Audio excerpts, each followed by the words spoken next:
সবাই বলছে গোয়েন্দা সংস্থা কি করছে।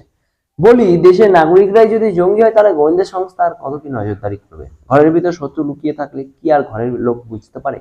ভারতের মাটিতে দেশদ্রোহীর সংখ্যা কম। বিস্ফোরণটা উনি পাকিস্তানি ঘটিয়ে দিয়ে যায়নি, ঘটিয়েছে ভারতের ভিতরে থাকা পাকিস্তানিরা। গোয়েন্দা সংস্থা সক্রিয় বলেই গত 8 দিনে বড় বড় 10টি বিস্ফোরণ হওয়ার হাত থেকে আটকেছে।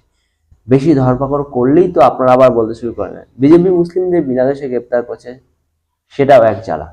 গোয়েন্দা সংস্থার দরকার নেই। পশ্চিমবঙ্গে বহু এলাকায় সাধারণ মানুষের জানমাল কোথায় কোথায় কোন এলাকায় লুকানো আছে। কিন্তু ওই যে ধর্মনিরপেক্ষ রাজনৈতিক দলগুলি দূষণের রাজনীতির জন্য সেখানে তল্লাশি করতে গেলে সবাই একসুরে চিৎকার করে উঠবে। দিল্লির বিস্ফোরণের চেয়ে বহু বেশি ক্ষতি হয়েছিল সিএএ আন্দোলনের সময় মুর্শিদাবাদে। তখন তো কেউ প্রশ্ন করেননি গোয়েন্দা সংস্থা কি করেছিল। আপনার বাড়ির ভিতর মানুষ যদি আপনাকে আক্রমণ করে তখন প্রশাসন কি পারবে আপনাকে সুরক্ষা দিতে? একবার ভাবুন।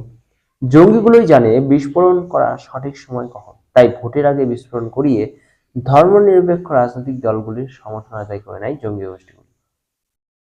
কাশ্মীরে হিন্দুদের তাড়ানোর সময় কি ভোট ছিল সেটা এখনো জানি না, তবে সেদিন যে হিন্দুদের তাড়ানো হয়েছে তাতে বিজেপি সমর্থক হিন্দুদের চেয়ে দ্বিগুণ কংগ্রেস সমর্থক ছিল, কিন্তু কংগ্রেসীদের রেহাই দেয়নি কাশ্মীরের জিহাদিরা। তাই সিপিএম তৃণমূল করে উল্লাস করবেন না। সংখ্যায় বেড়ে গেলে আপনাদেরও সেই হিন্দু বলেই তাড়াবে, তখন রাজনৈতিক পরিচয় দেখবে না। যদিও আপনার ধর্ম পরিবর্তন করে নেবেন সেটা সবাই জানে।